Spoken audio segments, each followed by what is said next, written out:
We're back on the trail. We're at Grave Mountain, picking up where we left off last time. And we're gonna finish this in 2 days. All we have left are section 8 and 9. We're hitting it right now. Do it.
We're about 30 miles-ish into section 8.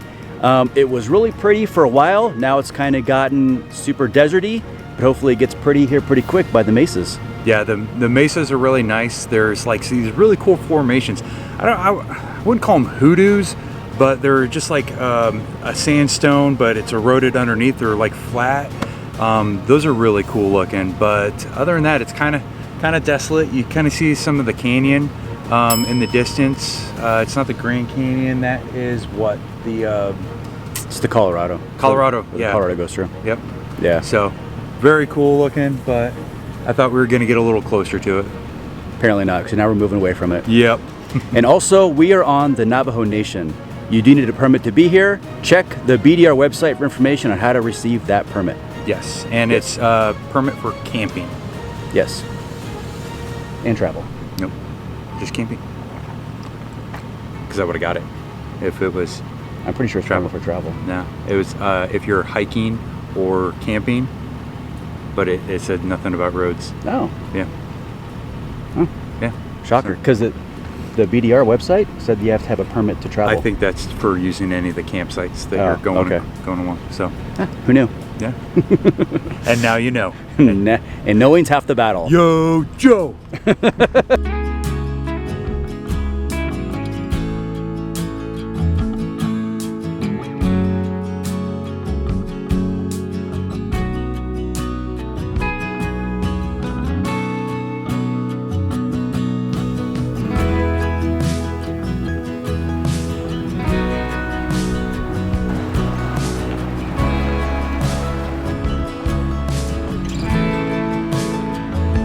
Having lived in Arizona for the last 22 years or so, I really do take for granted how pretty it is here in these just rugged, desolate areas. I know when I leave here, I will miss these areas, but for right now, with the heat and just how brown and not very intriguing to the eye with the lack of color and the lack of contrast, it just... Less talky, more drivey. No more walkie. It just, I don't know. I will definitely miss it when I leave here, but as of right now, it's just okay. Well, the Navajo Nation didn't quite go as planned. We were going along fine when one of the locals stopped us and, you know, told us that we were trespassing on private land. You know, I stated that we were not camping or hunting or hiking, and we were just traveling through. And, you know, they continued saying that it's private land and there are signs posted. However, looking at the signs, it still reinforces our statement of no hunting, camping, or fishing. And even the fine says is from the Navajo Nation Parks and Recreation. So we're not using any of their facilities. This day was just traveling through the reservation, getting to the national forest on the west side of the nation. And she was very aggressive, definitely not polite about it at all. Yeah. However, to avoid any kind of issues, obviously we don't want to disturb the locals or any of the we want to respect the local community and everything, so we decided to go ahead and turn around. So we turned around, made for the quickest exit back to 89. So we got about 30 miles of the BDR done on that section, and then turned around and came right back out. So yeah, we're on 89A to go around all the res now, and I will definitely be contacting the BDR to figure out exactly what their statement is on this, and you know, what to do for the future, because I mean, people should know if they can't travel through the Navajo Nation, they need to know they can't travel through the Navajo Nation. And we did check on the websites. There is no mention about travel restrictions. We did see that the campgrounds and all the recreation sites are closed. The number is no one answered when I called, and Kelly just called again. No pickup, mailbox is full, so it's kind of, you know, we're at a loss. We'll keep trying, so that way we'll throw an update on here to see what the outcome is. Moving on, bypass. Right now we're on the Navajo Bridge that crosses over the Colorado upriver of the Grand Canyon, and this is really the only crossing point before the Grand Canyon, and then you can't cross Grand Canyon for way after it, closer to Nevada. So this is the spot to cross. Now this is also super close by Lee's Ferry, and Lee's Ferry was a ferry that ran back in the day. The only way you could cross before the bridge was here was by Lee's Ferry, and it was an actual legitimate ferry that you would cross on. But I don't know if you can tell, but the Colorado is way down there. I've actually never been to Lee's Ferry. I'm assuming there's going to be a hike down to the water line, and then you take the ferry across and then a hike back up the other side, which I'm sure with the horse-drawn wagon would probably not have been super easy. So far on section 8, we have been kicked off of the Navajo Nation. Now we get further on, and there is a forest fire. The Magnum fire is in the Kaibab. So I don't know if we're actually gonna be able to get to our turnoff on the 89A before the Kaibab to go to the Vermilion Cliff Wilderness area and then continue north to the Utah border. But right now it's not looking promising.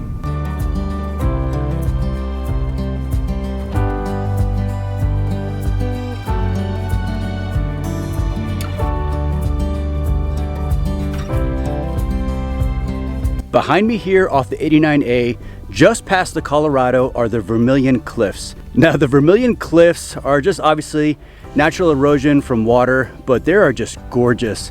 If it weren't for it being 97 degrees out right now, I would absolutely go for a long hike and just explore these cliff sides, because this area is just gorgeous. Also, along with the Vermilion Cliffs, there are these large boulder structures where the bottom of the boulders have been kind of washed away. It looks like all the boulders are balancing on themselves. It's really cool.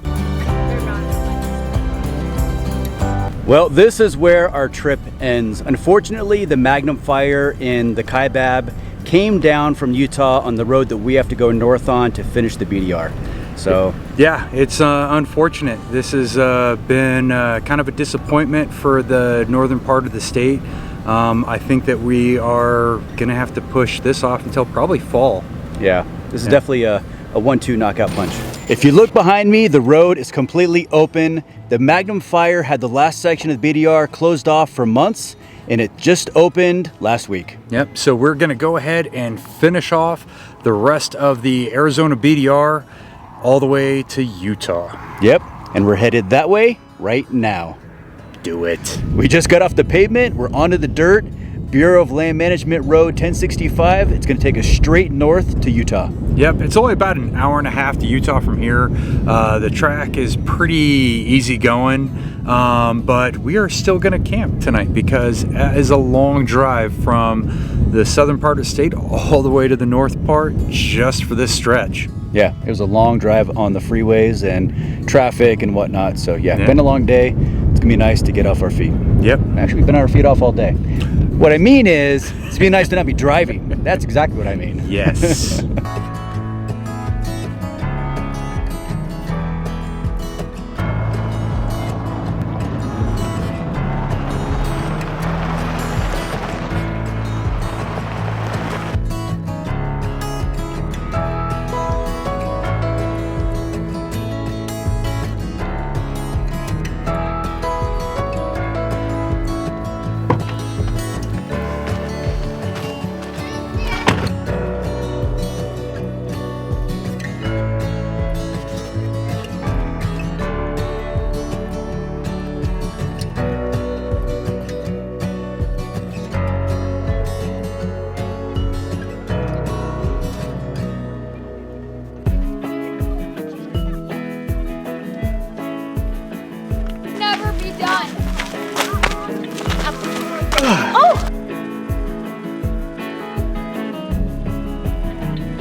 We found an amazing camp spot right off the road, halfway between where we turned off in Utah, and it's the next day, and we're starting the very, very last, final, sad days of the Arizona BDR. Yes, but also happy to be completing the journey. And this campsite was really cool. There's like this huge pile of rocks. The boys got to climb and play on it like all night, then like at 6 this morning. So yeah, they were having a good time. Awesome campsite. Absolutely. Well, you're all packed up and ready to hit the trail. Let's go. Do it.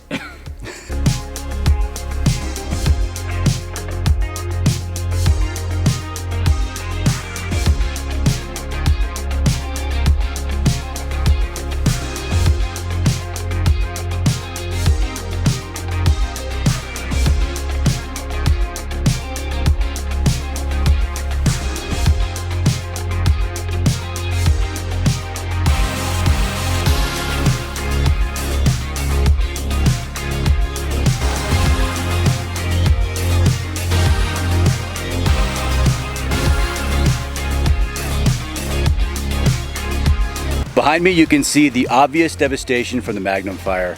I mean, it really, not like this was a beautiful treed, foresty area, but you could see that whatever was here, all the sagebrush and just the weeds and the pinyon pines, they are all gone, burned to the ground.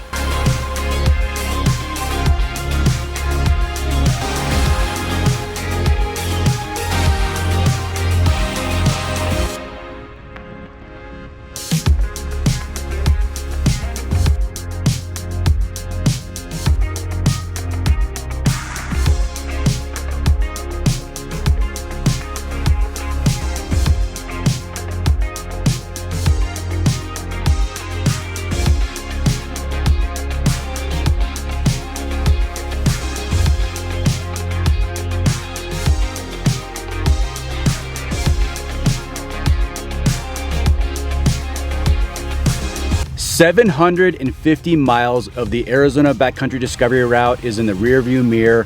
We just finished. We entered Utah. It was pretty freaking awesome. Awesome. Yeah.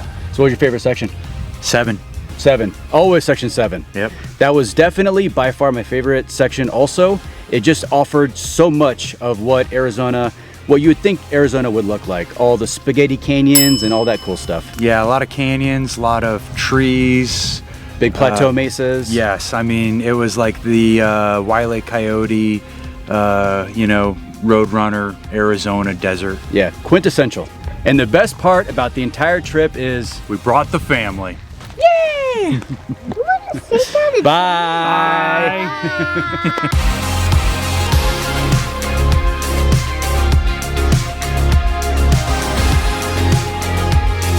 All right, don't do that. Do something else. You do that, and at the end you say peace. I'm like, Gotta have a calling card, man. apparently. We are heading that way, so let's hit it. I feel like you like poked me in the face with that. It's like a lot.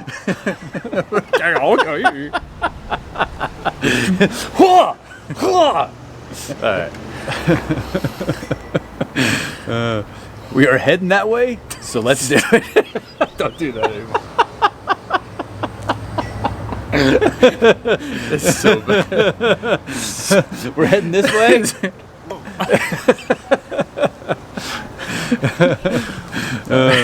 You're back up just a little bit. There you go. All right, that's enough talk. Let's get on the trail before we laugh ourselves to death. Yes. We made it to camp. It's amazing. Is there an Asher in the background? Asher's in the background. It's okay. We finally, perfect. Go, run, explore. Asher, stop. Go run, explore. Quick picks. Oh. Quick pick. Quick pick. I might have it. I will let you. We are going to keep on Keep it on. Wow. All right. Stop leaning. Like, because we start here, and and when you start, you're like up here. Trevor's like, It's your police. It's being a police officer. It's like you're used to. or it's a music video. That's a music video. oh, hang on. Now we have a car coming. Oh Lord. Because I thought he was a monster. Yeah. Because I believe monsters. Daddy is a monster. High five. Boom. Oh, this one. Oh, social distancing. Social distancing. We do not do social. Hand sanitizer. See you guys next time.